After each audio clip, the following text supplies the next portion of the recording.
서울대학교 홍보대사 한음 21기 권세림, 김수현. 손영실입니다. 와! 다들 종강하고는 되게 오랜만에 보는 것 같아요. 다들 잘 지내셨나요? 네, 전 잘 지냈습니다. 네, 저도 근로를 하면서 아직도 바쁘게 잘 지내고 있습니다. 자, 새해가 시작된 만큼 학교에도 2, 3학번 새내기 친구들이 입학하잖아요. 맞아요. 제가 입학한 지가 벌써 엊그제 같은데 벌써 2학년이 되었네요. 네, 그래서 오늘의 주제는 새내기들을 위한 꿀팁 공유입니다. 꿀팁과 더불어 SNS를 통해 질문을 받은 Q&A도 진행할 예정이니 영상 끝까지 시청해주세요. 안녕! 그 새내기 때 수강 신청 꿀팁은 무엇이 있을까요? 저는 사실 코로나 학번이라 수강 신청 자체를 문서로 이해하고 혼자서 했거든요. 근데 이제 제가 핸드폰이랑 컴퓨터 두 가지를 해본 결과 저는 핸드폰을 추천드립니다. 이제 1학년 1학기 때는 장바구니를 사용할 수 없기 때문에 그래도 핸드폰이 컴퓨터에 비해 덜 튕기는 것 같아요. 저는 딱 시간표를 한 개만 짜보지 마시고 2개 정도 구성해보시라고 말씀드리고 싶어요. 수강 신청이라는 게 얼마든지 변수가 생길 수 있기 때문에 하나 놓치면 당황해서 다른 과목도 줄줄이 놓칠 수 있거든요. 에브리타임을 보시면 그 강의를 담아놓은 인원이 보이니까 가장 많은 인원이 담은 강의를 수강 신청하지 못할 것도 대비하시는 것을 추천드립니다. 네, 앞에서 다들 잘 말씀해 주신 것 같은데요. 주의할 점 하나만 더 말씀드리자면 그 컴퓨터랑 핸드폰이랑 동시 접속이 안 되니까 괜히 막 동시에 누르지 마시고 그냥 하나 딱 정해서 하시는 걸 추천드려요. 괜히 먼저 접속된 것이 튕길 수가 있으니까 이렇게 말씀드리는 겁니다. 혹시 시간표를 구성할 때 꿀팁이 있을까요? 저는 팀플이 있는 공통교양을 먼저 들으시는 걸 추천드립니다. 왜냐하면 어느 정도 팀플이 있으면 친구 사귀기가 좋고, 그리고 공통교양은 대부분 새내기들이 많이 듣기 때문에 네, 친구 사귀기가 좋습니다. 그리고 저는 개인적으로 빡세게 이틀만 학교를 다니고 3일을 쉬는 시간표도 했었어요. 솔직히 힘들긴 하고, 특히 시험 공부할 때 남들은 전날에 한 과목만 공부한다고 하면 저는 전날에 3과목 정도 공부를 해야 하니까 그 부분이 좀 힘들었습니다. 근데 공강을 얼마나 만들고 이런 건 개인적으로 본인 취향이라고 생각합니다. 저는 앞서 수연이가 말한 것처럼 공통교양을 1학년 때 다 듣는 것을 추천하고 그리고 자기가 듣고 싶은 교양을 확실하게 정하는 것을 추천합니다. 확실히 공통교양은 새내기 분들도 많이 듣고 그리고 이제 탁과 학생들도 많이 듣기 때문에 뭐 같이 뭐 조 모임 활동 같은 걸 통해서 친해질 수 있는 기회가 은근 많더라고요. 그리고 듣고 싶은 교양을 확실하게 정해 놓으면 수강 신청이 실패하더라도 다른 시간대에 그 교양을 들을 수 있기 때문에 그 듣고 싶은 교양을 확실하게 정해놓는 것도 추천드립니다. 저는 시간표를 짤 때 가장 중요하게 생각하는 게 하루에 2과목 이상 수강하지 않는 것인데요. 수강 신청한 대로 그 요일에 그 시간에 시험을 보기 때문에 개인적으로 하루에 2개 이상 시험을 보는 건 버겁더라고요. 공강을 많이 만드시려고 하루에 수업을 왕창 몰아넣지 마시고 시험 치는 것도 고려해서 시간표를 짜시기 바랍니다. 다들 공강을 알차게 보내는 방법이 있을까요? 공강 때는 보통 밥을 먹거나 과제를 하거나 공부를 하면 되는데 다 하기 싫다 이러실 때가 있을 수도 있어요. 그러시다면 다른 공강인 친구를 찾아서 그동안 같이 노는 것도 하나의 방법이라고 생각합니다. 저는 새내기분들한테 꼭 추천드리고 싶은 게 바로 국가근로를 활용하는 것인데요. 저는 2학년 때부터 쭉 국가근로를 하고 있어요. 근로 특성상 1시간을 꽉 채워서 근무를 하는 것이 아니기 때문에 개인 공부도 하고 돈도 벌고 있습니다. 시험 기간에도 출근을 해야 하기 때문에 조금 부담스러울 수도 있겠지만 근로지에서 그날그날 배운 것들을 복습한다면 시험 기간에 벼락치기 할 일이 없어요. 학점도 챙기고 돈도 벌고 완전 일석이조입니다. 저는 사실 아직도 이제 3학년인데 계속 통학을 하고 지냈어요. 그래서 공강이 제일 난감했는데 지금은 이제 공강을 활용해서 밖에 나가서 밥을 먹거나 카페에 가서 공부도 하기도 하는데요. 이제 시간이 조금 부족하다 싶으면 이제 강의실에서 간식거리를 먹으면서 시간을 보내는 것 같아요. 그렇다면 새내기가 꼭 알아두면 좋을 학교 시설이 있을까요? 저는 소개하고 싶은 장소가 좀 많은데요. 간단하게 몇 가지만 소개해드리면 먼저 미래관 1층에 스마트 강의실과 본인 토의실인데요. 이거는 학교에서 그냥 빌려주는 공간이라고 생각하시면 돼요. 저는 동아리 활용할 때 여기 공간들을 유용하게 사용을 했었습니다.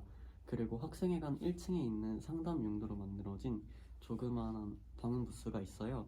여기도 상담을 하고 있는 사람이 없을 때 그냥 들어가셔서 사용하시면 되는데 방음도 상당히 잘 되는 편이고 무엇보다 예를 들어서 내가 과제를 하고 있는데 뻥 뚫려 있는 공간보다 좀 어느 정도 막혀 있는 공간이 눈치가 안 보이고 좋다 하시는 분들이 여기 사용하시면 좋을 것 같고요. 마지막으로는 그 지역문화복합관이 헬스장인데 여기는 한경대 재학생 분들이라면 누구나 무료로 이용이 가능하고 인바디 측정도 무료로 이용이 가능합니다. 또한 락커룸, 샤워실까지 구비되어 있어서 추천드립니다. 저는 미래관에 있는 구름다리나 학생회관 1층에 있는 휴게 공간을 추천드리는데요. 이 공간 자체는 공부도 할 수 있고 공강일 때 휴식도 취할 수 있어서 어디 갈지 모르는 갈 곳을 잃은 새내기들에게 추천드립니다.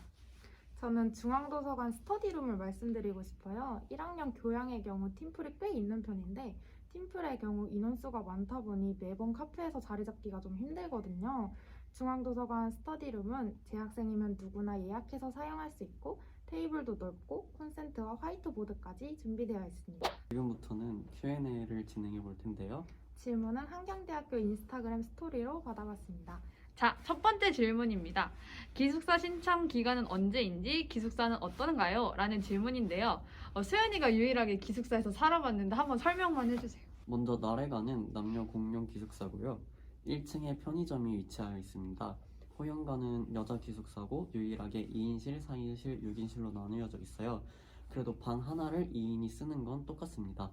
어디 기숙사가 가장 좋냐 이렇게 물어보신다면 주관적인 의견이긴 합니다만 저는 여자 기숙사는 나래관, 호영관 순으로 좋고 남자 기숙사는 나래관과 청조관은 거의 비슷하고 그 다음에 비본관 순으로 좋다고 생각을 합니다. 전체적으로 타학교 기숙사에 비해 시설은 좋은 편이라고 생각이 되고요.